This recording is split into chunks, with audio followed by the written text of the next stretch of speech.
Welcome to the Human Capital Innovations Podcast, your go-to source for personal, professional, and organizational growth and development. We hope you tune in often for all things people management, organizational development and change, organizational leadership, and social impact related. Maximize your personal and organizational potential with Human Capital Innovations Podcast.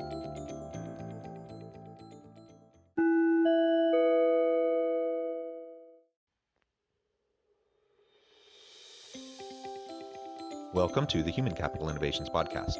In this HCI podcast episode, I talk with Dr. Chad Dumas about some of the challenges facing leaders today and the tools to confront those challenges.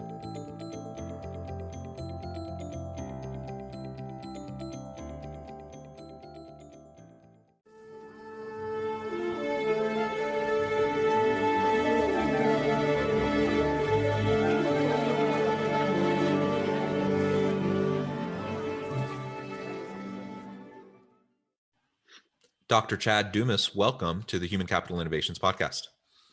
Thank you. Thank you so much for the opportunity to engage with you and share some thoughts with your listeners. Yeah, I'm excited to have this conversation on a really important and timely topic. That is the challenges facing leaders today. And we're going to talk about some tools that can be used to confront those challenges. I know that's related to a lot of the work that you do. And of course, there's always challenges facing leaders. Leadership is hard. If it wasn't hard, then we wouldn't be talking so much about it. And everyone would just be great leaders. But it is hard. People are messy. Organizations are messy.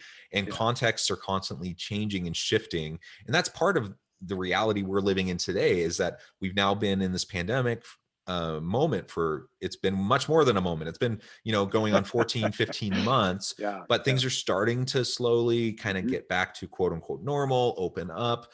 And ultimately leaders are going to have to wrestle with, again, a shifting workplace context. Are we going to have remote workers? Are we going to embrace the distributed model of our workforce? Are we going to have hybrid environment? Are we going to get everyone back to the physical office? That's among just some of the questions that are facing leaders today, on top of all the normal stuff that they have to deal with. So these are the types of things we'll be exploring together today. As we get started, I wanted to share Chad's bio with everybody. Dr. Chad Dumas is the international consultant, presenter, and award-winning researcher whose primary focus is collaborating to develop capacity for continuous improvement. Having been a successful teacher, principal, central office administrator, professional developer, and consultant in a variety of school districts, he brings his passion, expertise, and skills to his writing and speaking as he engages participants in meaningful and practical learning. In his Amazon best-selling books, Let's Put the C in PLC and an action guide to put the C in PLC, Chad offers readers and audiences educational research, engaging stories, hands-on tools, and useful knowledge and skills they can implement immediately. The results of Chad's work speaks for themselves. One district was identified as persistently lowest achieving upon his arrival, and within a few years, by applying the principles of this book, multiple schools were recognized as national PLC models for improving student learning. Chad has served on and led accreditation visits around the US and the world, presented nationally and internationally, collaborated with school boards, intermediate service agencies, state departments of education, and professional associations, and trained as an agency trainer for adaptive schools.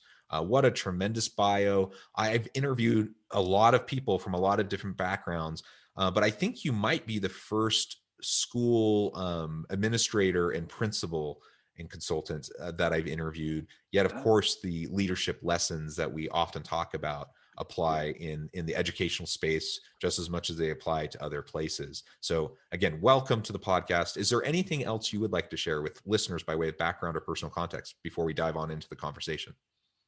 Well, thank you. As you were reading that, I was like, wow, whoever you're going to have on here, I'd like to talk to them because they probably have some good experiences. So it's very humbling to be here, and our paths take us down certain paths as we go through life, and happy to share some of these experiences and stories and tools to be able to help folks. Like you said, leadership is leadership, whether it's in a nonprofit or a school or a business. These quality leadership practices really apply across the spectrum.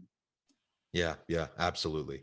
Well, Maybe one thing I would say, go for it. though, for those who are not familiar with the education world, the title of the book is "Let's Put the C in PLC," and sometimes people don't know what PLC means because it's very much an education jargon term, and that term means Professional Learning Community, PLC. And so the idea is putting community into this idea of professional learning community. So working together to build our capacity to improve what we do as adults to impact students. Perfect. Thank you for that, because that was going to be my first question, as I wanted to make sure that we nailed that down. But that's perfect. And I'm not in the K through 12 space, but I'm in the higher education space, university professor and administrator. And again, we have lots of similar jargon issues. So it's nice to be able to define those terms as Yes. needed and appropriate.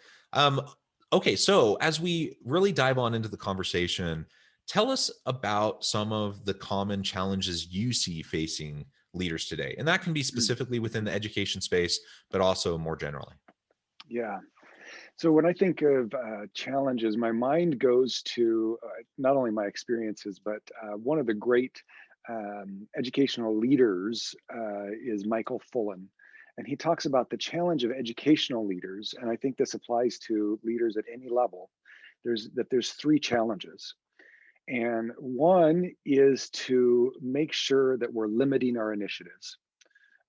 Too many organizations get too many initiatives going all at once, and the job of leaders is to figure out what are those big rocks, as Stephen Covey would say. These are the big rocks, and this is what we're going to move.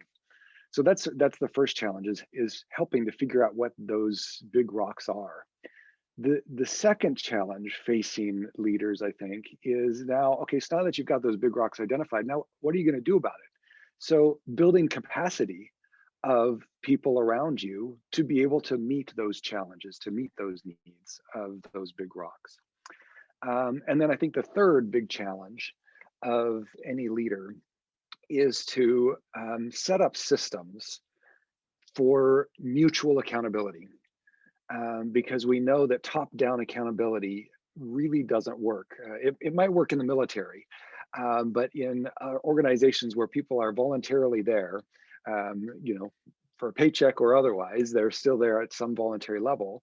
Mutual accountability systems are what are best to be able to move the system forward. And so I guess I would say those three challenges are really the biggest thing. And they apply now during, coming out of COVID, they applied pre-COVID, they're going to apply, 10 or 20 years from now. Figuring out what are those big rocks, how do we build the capacity of people around us to meet those challenges? And I would add within kind of this culture of community, of togetherness, of we-ness, that we have a clear mission and purpose about what we're doing. Yeah, those are all great points. I think those are definitely challenges facing any leader today. And I see that all the time too. I think being able to prioritize initiatives and focus on what types of change within the organization we're shooting for at any given point in time, that's one of the biggest challenges facing any leader, because there's just so many things going on. There's so many challenges. There's so many external pressures. There's so many things we could focus our time on. And if we become distracted by lots of good things, like there's lots of good things we can be doing, but what are the most important, essential things that we focus our time on? If we can clarify that for our people, while getting their input into what those things are, then I think that gives us the best chance to move forward. And you gave some other really great points as well. And I agree. I think those are common challenges facing probably any leader in any organization, in any sector, any industry. Clearly context matters. And if I'm in a school versus in a tech company, and I'm in a small business versus a large corporation, there are going to be differences within that context, but some of these foundational principles still remain. Yep. And one of the things I like to point out too, that this idea of, figuring out your big rocks doesn't mean that you stop doing all the other things. It means that these big rocks kind of provide coherence to what you're doing. And so I like to use analogies to help, make these practical.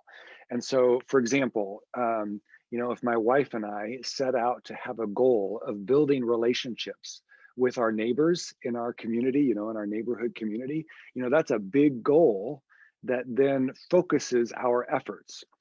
And so maybe we have three strategies that we pursue as part of that development of those relationships with our neighbors. Maybe one strategy is we're going to invite people over for meals. And another strategy might be that we're going to take them sweet treats, cookies or this or that or something like that. And maybe a third strategy is we're going to serve them. We're in Iowa, it snows in the winter. So we're going to help, clear sidewalks of snow. And in the summer, there's storms. And so twigs come down. So we're going to help clear twigs. And in the fall, when it's leaves, we're going to help, so these are like three strategies. So each of those strategies then has specific activities associated with them, right? So if I'm going to have people over for dinner, there's lots of different activities that go into this. So the goal is build relationships. This strategy is we're going to have them over for dinner. Now, in order to do that, we're going to need to figure out dates, create invitations, figure out what the menu is, clean the house, do the dishes. Hey, the morning of, I better brush my teeth and take a shower, put on some clothes. So there's still lots and lots of little things that happen as part of that. And I haven't even gotten into things like, getting out the keys to put it into the ignition to the car and change the car into drive and drive, right? And sometimes people get caught up in the minutia of that.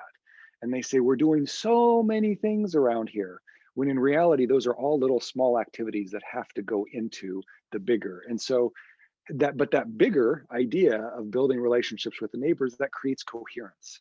And so by limiting initiatives, leaders can create that coherence. Lots of little things are happening, but we're coherently moving in this direction of pursuing these three strategies in pursuit of that one goal. Covey talks about big, hairy, audacious goals. Yeah. No, I really love that. So part of what you're saying is just the integration of all these disparate things that are happening in our day-to-day organizational processes, practices, as well as the very specific, minute tasks that individuals in teams are doing. And ultimately, a big part of what a leader needs to do in creating those big priorities is helping people to articulate in their minds, helping them to understand how the different disparate pieces of what they're doing all connect together and becomes integrated into the big desired strategic goals of what the organization is trying to achieve. Yep. And that doesn't happen just by telling people, right? That happens by building shared understanding, where people have that opportunity to engage with each other and with the activities and strategies and goals so that they can see how their work fits in. I've just been in situations where people are like, well, I told people how the way that they answer the phone is meeting. Well, maybe instead of telling, you need to ask. Maybe we need to flip it around and ask the secretary. So here's the goal of the organization. Here's the strategies that are pursuing. How does your day-to-day work fit in with that? Or what might you do differently to help meet that, right? I mean, the analogy of my dinner analogy falls kind of flat a little bit. But if I had a secretary at home who was taking phone calls from the neighbors for whatever, I'd want to make sure that that secretary was helpful and kind and aware of this goal of building relationships so they don't inadvertently undermine that goal of building that relationship. Yeah, absolutely. And I think that's a good example. I love, as we're focusing on how to reach our people and communicate, I can be like the most effective, dynamic, charismatic communicator in the world. But if I'm just telling somebody something, or even worse, sending them an email, if that's all I'm doing to communicate, even if I do it repeatedly and persistently, which most leaders don't, they tend to do it once and then they think they're good. But even if I do it consistently and persistently over time, it's just a fundamentally different thing psychologically in the mind of employees when you approach it the way you just did. You ask them the question, how would you do this?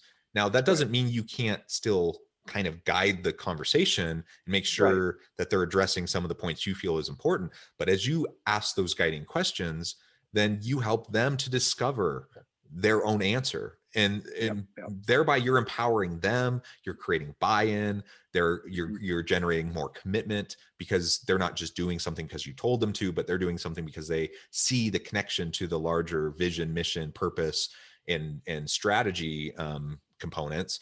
And now they can own it, right? And Right. Right. ownership is way more Yep. powerful to drive ongoing sustainable top performance than, someone feeling like they just have to comply with an edict from their boss. Yep, yep, that's exactly right. Yeah, it makes me think of. I heard someone once say, the good Lord gave us two ears and one mouth for a reason. We should listen twice as much as we talk, and that works with leadership, especially, right? Maybe we should be listening three or four times as much as we talk. Engaging in that inquiry and those conversations to find out where people are. And it also leads to, how do we as leaders set up our meetings to effectively gather that feedback, elicit that feedback, and create. I loved how you use the term ownership in the goals, the activities, the strategies of the organization.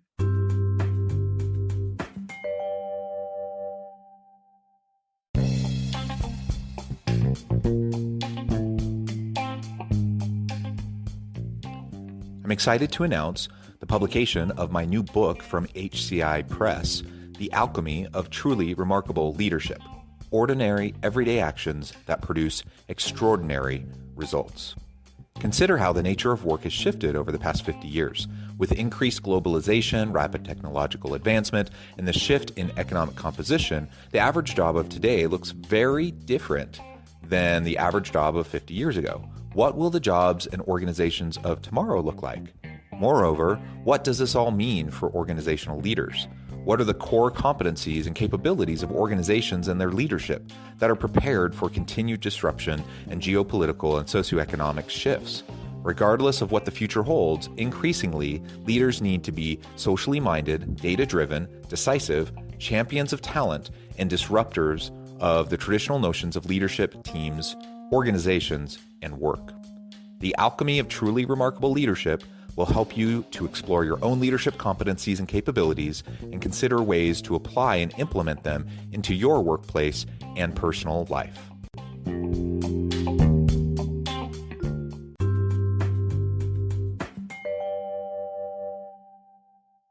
So there's clearly some challenges. Every organization faces them. Every leader faces them.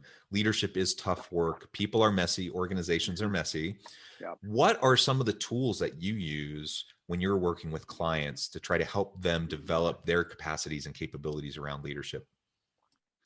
Yeah, so there's a number of tools that come to mind, and the first and foremost, I don't know if it's a tool so much as it is the notion that we have to use data or evidence to also bring coherence to our work. That selecting goals out of thin air, that may have worked, I don't know, 20, 30, 40, 50 years ago. Maybe it didn't even work then. Um, but, we have to use data or evidence. I like the term evidence better because sometimes people think of data as being just numbers. And there's a lot of different ways that we can collect evidence that maybe opens people's mind to the possibilities of how can we know that we're being effective. And so I think that's like the first big idea is, how do we use evidence or data to inform our work, and using that evidence in ways that actually works. So one of the tools that I like to use is color coding data. Identifying what are our expectations, and let's color code it. So if it is numbers, we're going to color code, where we're strengths, like blue. I like a stoplight, green, yellow, red, and then blue is above and beyond. So like blue is like really amazing. Green is, yeah, we're doing exactly what we want to be doing. Yellow is, this is like a concern area. We want to be paying attention to this. And then red is, ooh, this is definitely an issue. And so when we as a team identify, first of all, what are our expectations? And then we color code whatever those metrics are, like the data just pops for us, right? And you color code it both graphically and in table forms. All of a sudden, trends and themes really start to emerge, because that's the other thing about data. One data point doth not a trend make. It's just one piece. And so we need to make sure that we're looking at trends over time. I heard someone say that, if your data goes up 1 year or down 1 year, that's like flipping a coin. You got a 50-50 chance it's going to go up or down. That's it, right? Once you get 2 or 3 or more years, then you can start to be able to say, okay, we need to make some decisions here about what's happening. And so that color coding that data can help us make that pop. So that's like one tool that I use with folks. Another Yeah, tool. and Yeah, go ahead. before we go to the next one, I really Yeah. like that, because so many people are just so visual. Yeah. And I've been in board meetings, where we've used that kind of a color coded approach for a variety of things, including KPIs and key metrics that the organization wants to focus on. And, as much financial training as you hope people have in those meetings, it's still just helpful to have things, Yeah. it's just the psychology of how people process information. Make it as easy as possible to process the information, take away, key insights, and then you can get to the strategy, right? Right, exactly. And along with that, making it a third point is what it's many times referred to, so that the data isn't something that's between you and me personally, but it's a third point. Like you said, it's projected on the wall with a projector, or we've got chart paper around the room. And so we can refer to the data and depersonalize it, because like it or not, all change, even though it's organizational change, all change is personal. It does come down to a personal level and requires each person to behave differently. And so that can be threatening. So making a third point of our data helps to do that. So color coding it, making it a third point. I'm a fan of actually writing down two-step process when we look at our data. First of all, our observations. What does the data say? Let's just be really clear. The data says that we are high performing in this area, or we're low performing in this area, or we have ongoing trends in this area. Let's put a narrative, because like you said, some people are visual, some people like to read it. And so let's meet those needs. And then the second step so you've got the color coding it, then we do a narrative. And then the second narrative is, why do we think this might be? So hypotheses. Like, we think that this might be because of X, Y, and Z, or A, B, and C. Now, we don't know. It's a hypothesis. We're going to have to do some investigating to find out, but let's get on the table potential reasons for the data being this way. And then that helps us, going back to meet that challenge I talked about earlier. So what goals are we going to set? Because now we have some hypotheses that we can investigate and decide what are those big rocks going to be. Excellent. And you were about to, before I interrupted you, Yeah, about no to go worries. into a couple other tools. Yeah. So another set of tools that I like to use is in terms of setting agendas for meetings. There's 3 things that every meeting needs to have, and they're the most important things for every meeting. And so the first thing that every meeting needs to have, it needs to have clear outcomes. People need to know why they're there. And so having clear outcomes is absolutely critical. The second thing that needs to be at every meeting, and maybe it's almost as important as the first, is meetings need to have clear outcomes. People need to know how what they are contributing makes sense. And then the third most important thing, maybe you figured this out, it's having clear outcomes. Like how many meetings do we go to and we walk out and look at each other and go, what was that? And what are we? So as Unfortunately, leaders, it's the vast majority for most people. it is. And it's just like, have clear out. And so that's why I like to joke around with that by saying, the 3 most important things at any meeting is have clear outcomes, have clear outcomes, have clear outcomes. So I advocate for at the top of every agenda, here are our outcomes, folks. 1, 2, 3, whatever. These are our outcomes. And then setting up the agenda. I've started doing this myself. So that's why I say I like to, because I've seen it work really well with other groups. And that is to set the agenda with a what, why, how organizer. So like a table, if you're using a Word document, set up a table and you got 3 columns. Actually, I like to do 5 columns myself, because the first column is like a who. Who's going to facilitate this portion of the meeting? What is it that we're doing? What's the topic? Why is it important? Our rationale. And how are we going to go about doing it? The steps, step by step. And that's where you can then link like resources, if we're going to go to this website and do this, web study or whatever. And then the 5th column I like to put on there is, other or resources type thing, if there's additional things related to it. But, set up your agenda in a landscape format with the outcomes at the top, and then the agenda, so that it's very clear. What are we doing? Why are we doing it? How are we doing it? And then additional resources. And then I also like to include the who is facilitating, so we're clear about that. So that's the agenda, but then we can get in, and then I've got some tips with running the meeting too, but that's kind of some thoughts around making sure the meetings are clearly aligned with what we want to get done. Yeah. I mean, it does seem simple. It's not rocket science, but the vast majority of meetings aren't effective, and you end up wasting a lot of people's time. And that gets people really frustrated. And I think one of the easiest things you can do as a leader is just be committed to running effective meetings with clear agendas, with clear expectations and outcomes.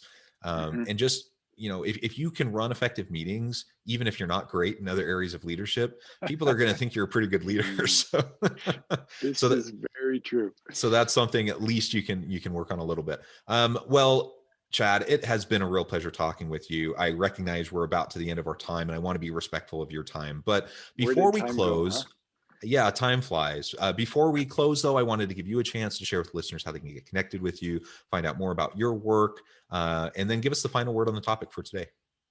Yeah, absolutely. So probably the easiest way is on my Twitter page.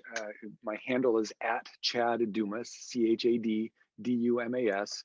And of course, people that don't have Twitter, you can still go there and access my information there, because that then has access to my Facebook and LinkedIn and website. My website is nextlearningsolutions.com. And so that's kind of how people can reach out to me. In terms of like a last word, we need every single one of us. None of us knows enough to meet all of the challenges that any organization is facing. And so we need each other to be able to do that. And the job of leaders, designated leaders, is to access that expertise. And so anything that we can do to be able to access the expertise of others in moving the organization forward, that's what we want to do. Yeah, perfect. Well said. Well, Chad, it has been a real pleasure talking with you. I encourage listeners to reach out, get connected, find out more about what Chad and his organization can do for you. And as always, I hope everyone can stay healthy and safe, that you can find meaning and purpose at work each and every day. And I hope you all have a great week.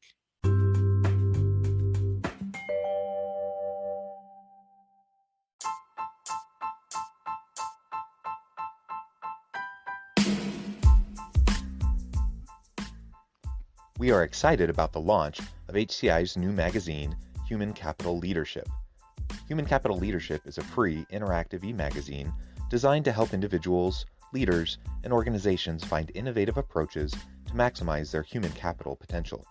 We will be publishing issues quarterly in August, November, February, and May. Check out the first issue and let us know what you think.